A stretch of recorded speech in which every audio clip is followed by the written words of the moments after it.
Discover essential strategies for buying and selling homes in Santa Clarita Valley. May 2025. What should you be looking for if you were going to sell one today? What's that process look like? So currently, everybody, we do have 743 total active listings on the market for sale. That's all across Santa Clarita Valley, single family residences, townhomes, and also condominiums. If you were buying today, my suggestion is always start with contacting a real estate agent to find out who they work with to get pre-approved for a loan.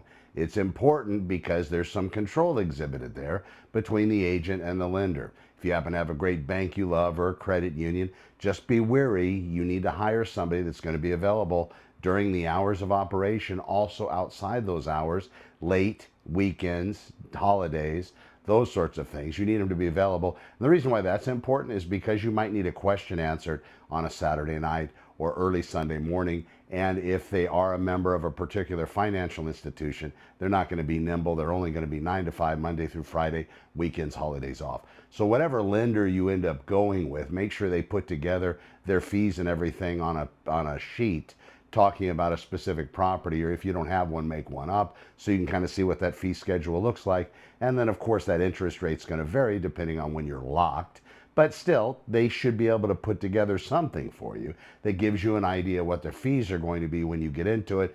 But also you want to find out how nimble they are. Are they text people? Can you text them? Can you call them? Especially if you might be writing an offer on something that may exceed where you happen to have your particular qualification letter written for. Now that is a tactic in real estate. If you're writing an offer on a home, qualified at $1,000,000, but you're going to come in, let's say 950. Usually, as a real estate agent, if you're good, you don't want the seller to see that full qualification amount, especially if you're going to be undercutting listing price and you have substantial reason to do so. For you sellers out there, it's so important to have your agent find out the players in the game as soon as you get into escrow. Now, beforehand, they're going to know the agents. They're probably going to know the different service providers they're going to be asking to use to investigate your home and do those proper inspections.